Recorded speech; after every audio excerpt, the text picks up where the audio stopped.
George W. Bush, I think if he was a man who could be true to himself, would be married to Condoleezza Rice. And he clearly is extremely a big fan of Michelle Obama. And, I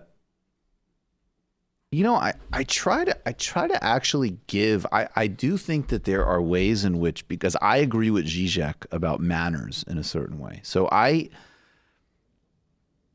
people on the left were pissed that AOC did an, RIP to, John McCain.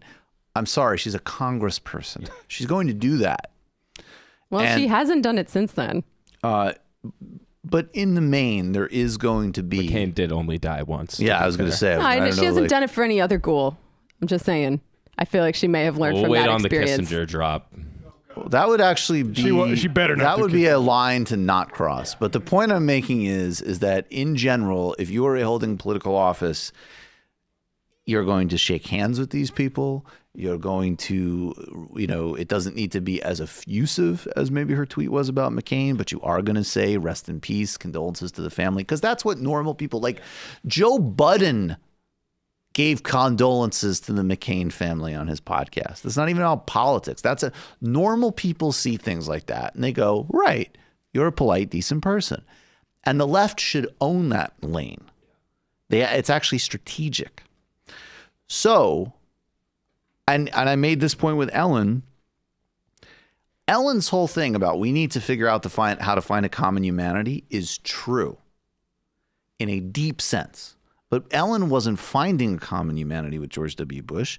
They were being two multimillionaire assholes watching a baseball game together. And that's different.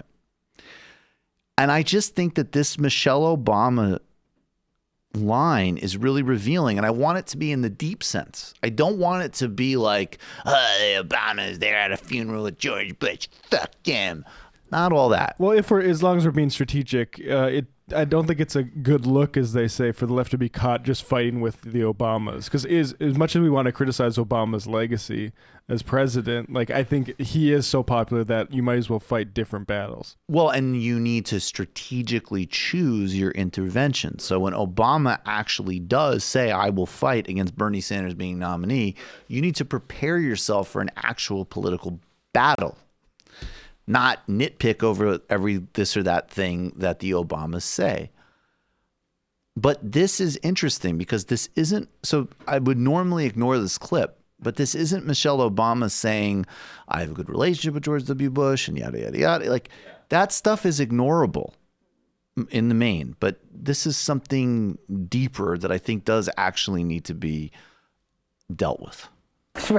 I think you're friends with both Ellen and my dad. Yes. And they sat next to each other, which caused some sort of online backlash. Mm-hmm. Your husband recently talked about the dangers of cancel culture. Yeah. What do you say to people that want to be closer with each other? I had an opportunity to sit by your father at funerals, the highs and the lows, and we shared stories about our kids and about our parents. Our values are the same. We disagree on policy, but we don't disagree on humanity. We don't disagree about love and compassion.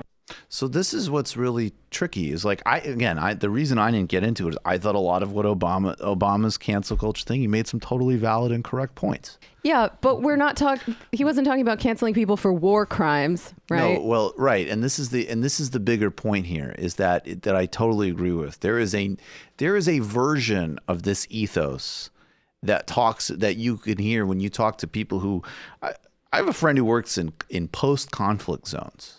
Okay. People figuring out how to rebuild a community where people have maybe literally murdered members of each other's families.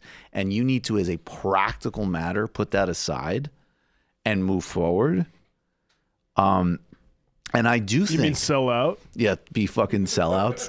And I do think that even from and again, Bernie actually does the materialist version of there isn't a red America and there isn't a blue America to say we need to align across lines for people because most people don't have good health care or none at all. There is something actually very, very important about that. and I know a lot of people disagree with me on this, but I think that that's reality. And I think that it's something that a lot of people intuitively respond to. And I think it's a disaster that it is deployed by, in this case, Michelle Obama or Ellen or endless numbers of fools on Twitter to just say like, oh, well, George W. Bush was that wasn't, he was, I mean, we had disagreements. No, those were fundamental structural things. It's the disagreement that you can have is on things that are either more trivial or on acknowledging fully what somebody is and what their actual record is, and finding some humanity in spite of that is totally different than just like, we're on different sides of killing millions of people. Yeah. Because that actually is the true undermining of that human-seeking ethos. And the last thing I'll say, we should have pulled this clip. Nelson Mandela is known for strategically and morally promoting reconciliation and that process. Watch what he said about George W. Bush before the invasion of Iraq and Tony Blair. Watch that clip. And he certainly still would have met with them and recognized their humanity. He also said that George W. Bush's brain couldn't function properly and that they were plunging the world into a Holocaust. And he was right. I kind of believe her in this clip that she has the same values as George W. Bush. Oh, definitely. Totally. Like, if you can view the deaths of hundreds of thousands of people as a mere policy difference, you never cared about that stuff to begin with. And you and George W. Bush are the same. You are both wealthy plutocrats who uphold the imperialist consensus on U.S. foreign policy. Also, I can't wait to see AOC do the Phoenix dance on Henry Kissinger's grave.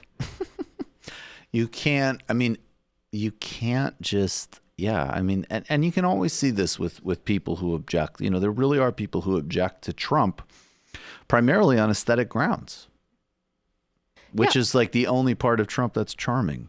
Bush, that he's hilarious. Bush has way more bodies on him than Trump, if you care about that kind of thing. I'm not even getting into the comparison. I'm just saying it, but regardless, it's the same. It is absolutely the same thing. And if you care, if you care about any of these things in substance, then you have the same objection to George W. Bush. There's no doubt. But there is a large group of people that, again, their objection to Trump is aesthetic. It's not political. It's not moral.